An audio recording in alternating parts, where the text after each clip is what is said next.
Halo guys, kembali lagi bersama channel ini Emi Sineview. Di part sebelumnya Chang Seng difitnah oleh Qiu Sanju. Di sisi lain para murid akademi sudah bisa keluar dari Taman Zhao berkat Sang Ratu dan Mo Yu. Kita lanjutkan kembali, inilah alur cerita Factor of the Destiny part ke-16.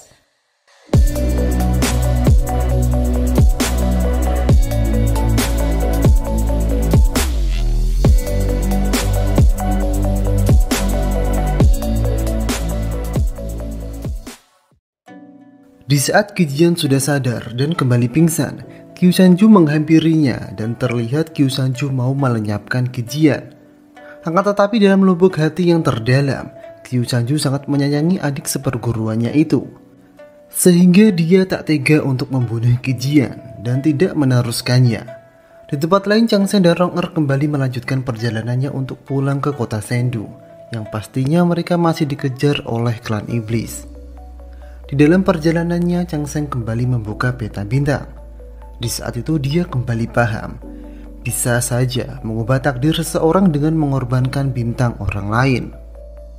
Di saat itu dia melihat bintang Rong Er yang semakin meredup dan tak bisa mengeluarkan kekuatan roh.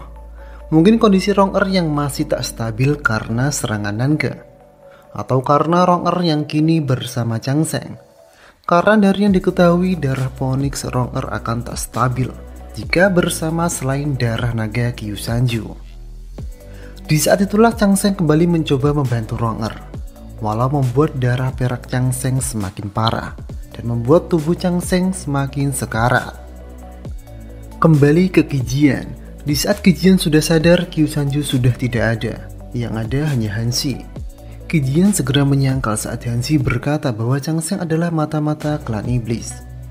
Qijian berkata bahwa sebenarnya yang ingin membunuhnya adalah Qiu Sanju, dan Qiu Sanju lah yang bersekongkol dengan klan iblis. Tetapi Hansi tak percaya kata-kata Qijian sama sekali. Dia malah sangat percaya pada fitnah Qiu Sanju, ditambah kata-kata Zhuang Huanzu. Hansi malah menyuruh Qijian untuk diam, dan Qijian tak diperbolehkan untuk keluar dulu agar tak terjadi rumor yang tidak jelas. Di tempat lain, Tang Xiao kembali meminta bantuan Mo Yu untuk membersihkan nama akademi tradisional, khususnya Chang Seng. Karena Mo Yu juga belum percaya sepenuhnya tentang Chang Seng yang berkhianat, akhirnya Mo Yu mau membantu. Kembali ke Qijian. Qijian kini kembali tersadar. Dia berusaha kabur dengan mengecoh perawatnya. 熟了吧？师姐想吃了。 Akan tetapi sebelum dia beranjak, tiba-tiba Qiu Sanju kembali datang. Kini Qijian tak segan-segan menghadapkan pedangnya kepada Qiu Sanju. Sebelum Qijian mau mengayunkan pedangnya kepada Qiu Sanju, dia dihentikan oleh Hansi, sehingga Qijian sepertinya tidak bisa keluar. Malahan penjagaannya akan semakin ketat. Dan parahnya, Hansi kembali percaya perkataan Qiu Sanju bahwa Qijian terpengaruh racun klan iblis. Di sisi lain, berita fitnah Chang Seng yang menjadi mata-mata klan iblis semakin menyebar, sehingga membuat Lulu sangat kesal. Lulu dan Tang Xiao kemudian pergi ke Akademi Lisan untuk membawa Qijian ke Taman Obat, dan pastinya untuk menanyakan apa yang sebenarnya terjadi. Walau awalnya itu ditentang oleh Hansi, tapi akhirnya Lulu diperbolehkan karena Lulu membawa surat perintah dari Sang Ratu. Sehingga Sang Ratu juga akhirnya tahu bahwa Qijian terluka karena Qiu Sanju. Melihat kondisi yang semakin rumit, Sang Ratu tak bisa gegabah. Dia akan mencari jalan keluarnya. Di tempat lain, Jubah Hitam bertemu dengan seseorang yang sama-sama menggunakan topeng dengan jubah merah. Entah siapa dia sebenarnya. Kita sebut saja dulu Jubah Merah. Jubah Merah itu menyuruh membiarkan Chang Seng hidup karena Chang Seng berguna untuk rencana besarnya. Jika Jubah Hitam berani membunuh Chang Seng, dia akan membongkar identitas Jubah Hitam ke seluruh dunia. Dan sepertinya Jubah Hitam tak bisa menolak. Hingga akhirnya Jubah Hitam menurutinya. Siapakah sebenarnya si Jubah Hitam ini sampai dia tak mau seluruh dunia tahu identitasnya? Di sisi lain, Nanke juga merencanakan sesuatu terhadap Chang Seng dan Rong Er. Terlihat Chang Seng dan Rong Er bertemu dengan segerombolan pedagang, yang dimana ada salah satu pedagang yang menawarkan Chang Seng sebuah obat. Obat itu sangat mujarab, bahkan bisa mengobati segala penyakit. Mbak kata-kata manis dari sales keliling Rong Er sekilas percaya. Akan tetapi Chang Seng menghentikan Rong Er, karena tak ada di dunia ini obat yang dapat mengubah takdirnya. Jika itu ada, guruji di Pegunungan Sining pasti sudah lama mengobatinya. Mendengar itu, sang pedagang tak lantas menyerah. Pedagang itu memberitahukan tentang sebuah cerita kepada Chang Seng dan Rong Er, bahwa di pegunungan depan sana ada puncak yang bernama Puncak Pil atau Puncak Obat, di mana di puncak itu ada tungku pil Zoudofu yang sangat ajaib. Barangkali itu akan dapat membantu. Rong Er kembali percaya kepada abang-abang penjual obat itu. Apa salahnya dicoba? Dan karena ada kata-kata Zoudofu, Chang Seng juga akhirnya mau bersama Rong Er menuju puncak obat itu. Di dalam perjalanan, mereka mengisi rasa lapar dengan memakan buah-buahan. Saat itu Chang Seng diberi buah-buahan oleh Rong Er. Saat Rong Er bertanya apakah buah itu enak, Chang Seng berkata buah itu sangat enak. Akan tetapi saat Rong Er mencobanya, rasa buah itu sangat menjijikkan, sehingga Rong Er kembali mencari buah lainnya. Melihat ada yang tak beres dengan lidahnya, Chang Seng mencoba beberapa pil. Dari rasa asam, manis, asin, tidak ada rasa sama sekali, sehingga dia teringat gurunya pernah berkata bahwa jika orang sekarat dan mendekati kematian, semua indera perasa akan menghilang. Di saat bersamaan Rong Er kembali membawa beberapa makanan. Di saat itulah Rong Er mengetahui bahwa Chang Seng telah hilang indera perasanya, karena Rong Er memberikan sebuah ubi yang sangat pedas rasanya. Akan tetapi Chang Seng berkata sangat enak, yang langsung membuat Rong Er sangat sedih, karena dia juga tahu indera perasa Chang Seng sudah hilang. Pasti itu tanda Chang Seng telah sekarat dan mendekati kematian. Mereka terus berjalan menuju puncak pil yang diceritakan, sampai akhirnya mereka sampai di puncaknya. Dan memang benar, ternyata memang ada sebuah bangunan tempat pil dibuat. Akan tetapi saat Rong Er dan Chang Seng mendekatinya, mereka langsung terikat dan muncullah seorang bocah. Walau terlihat bocah itu bukan sembarang bocah, bahkan bocah itu mengaku jauh lebih tua dari Chang Seng dan Rong Er. Bocah itu bermaksud akan memasak Chang Seng dan Rong Er ke dalam tungku dan akan dibuat menjadi obat-obatan. Di sisi lain, Qiu Sanju ditemui oleh Jubah Merah. Jubah Merah datang untuk memberitahukan lokasi Rong Er kepada Qiu Sanju, agar Qiu Sanju dapat menjemput Rong Er. Entah apa yang dia rencanakan sebenarnya. Kita kembali ke Chang Seng dan Rong Er. Sebelum Chang Seng dan Rong Er dimasak untuk dijadikan pil, Chang Seng menyela bocah itu tentang pengetahuan obat-obatan. Bocah itu yang tak mau kalah akhirnya mengadakan permainan. Jika Chang Seng dan Rong Er menang, mereka akan dibebaskan. Permainan itu adalah Chang Seng disuruh membuat sebuah ramuan untuk mengobati sakit. Jika bocah itu dapat menebak ramuan itu, dan untuk sakit apa, Chang Seng dan Rong Er akan menang. Singkat cerita, Rong Er dan Chang Seng menyajikan sebuah ramuan yang saat bocah itu memeriksanya seperti rasa ceker ayam dan rasanya sangat pedas. Bingung tentang obat apakah itu, bocah itu kemudian menyerah, sehingga Chang Seng menjelaskan bahwa sebenarnya itu adalah makanan yang rasanya seperti ceker ayam dan rasanya pedas, dan itu untuk mengobati rasa lapar.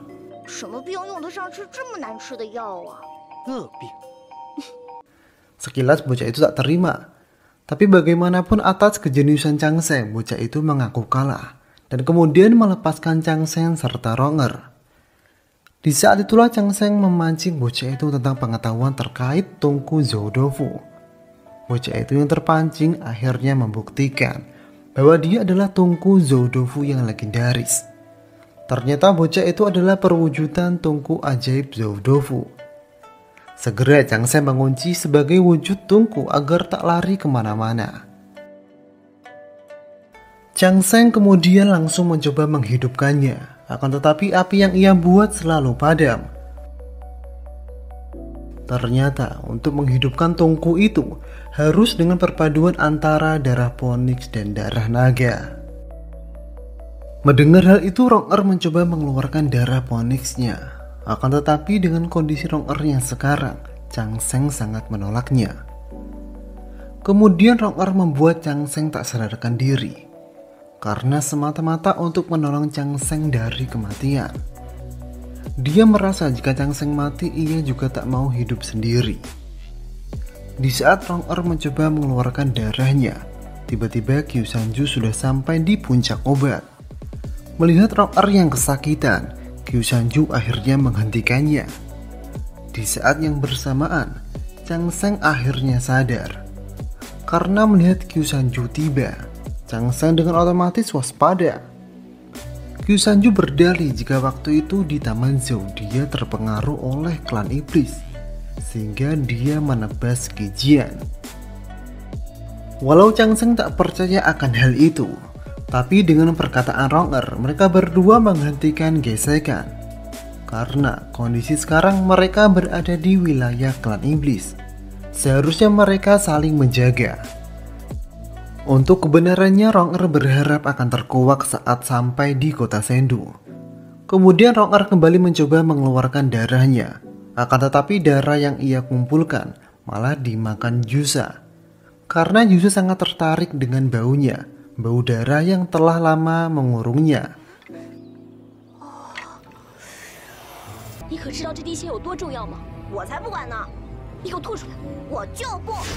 Di tempat lain, Lulu bersikeras akan mencari Chang Seng di daerah klan iblis. Walau sudah ditentang Jenderal Jin, tapi akhirnya Lulu diam-diam pergi. Di tempat lain, Moyu juga diperintahkan sang ratu untuk menolong Rong. Tapi sebelum itu dia berpamitan dengan Tang Xiao. Dan karena itulah Tang Xiao bersikeras ikut juga.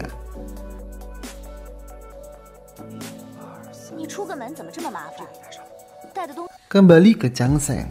Setelah ia kehilangan indera perasa dan penciumannya, kini sepertinya ia juga kehilangan indera perabanya. Terlihat Chang Seng digigit ular waktu itu dan dia tidak sadar. Sampai Qiu Shanju menolongnya. Tapi tunggu dulu, Qiu Shanju menolong Chang Seng juga ada maksudnya. Karena demi mencari informasi tentang peta bintang itu, Qiu Shanju harus mengambil kembali kepercayaan Chang Seng. Dari informasi yang Qiu Shanju dapatkan, peta bintang itu sudah dihafalkan dalam alam spiritual Chang Seng, yang pastinya mustahil untuk direbut.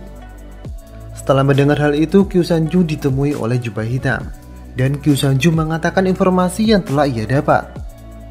Mendengar penjelasan itu, Jubah Hitam mulai rencananya. Dia membuat formasi yang dapat mengunci puncak pil atau puncak obat, yaitu formasi pembatas tungku pil, di mana semua orang yang ada di dalam pembatas itu akan seperti dimasak di dalam tungku, dan dalam waktu 3 hari mereka akan menjadi sebuah pil atau sebuah obat. Di tempat lain, Nanke mengarahkan pasukan untuk mengepung puncak pil. Sedangkan Lulu sudah sampai di hamparan gurun dan bertemu dengan kawanan pedagang. Dari yang dilihat Lulu, gurunya berada di pegunungan depan. Karena itulah dia bergegas ke sana. Sesampainya di sana, dia sudah bertemu dengan Nanke. Sekilas memang terjadi pertarungan antara mereka berdua.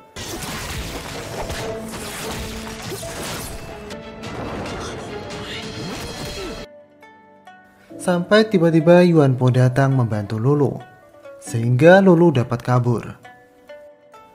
Di sisi lain, Chang Seng, Rong dan Qiu Shanju tidak bisa keluar dari pembatas formasi tungku Jubah Hitam, walau mereka mencobanya dengan sangat keras.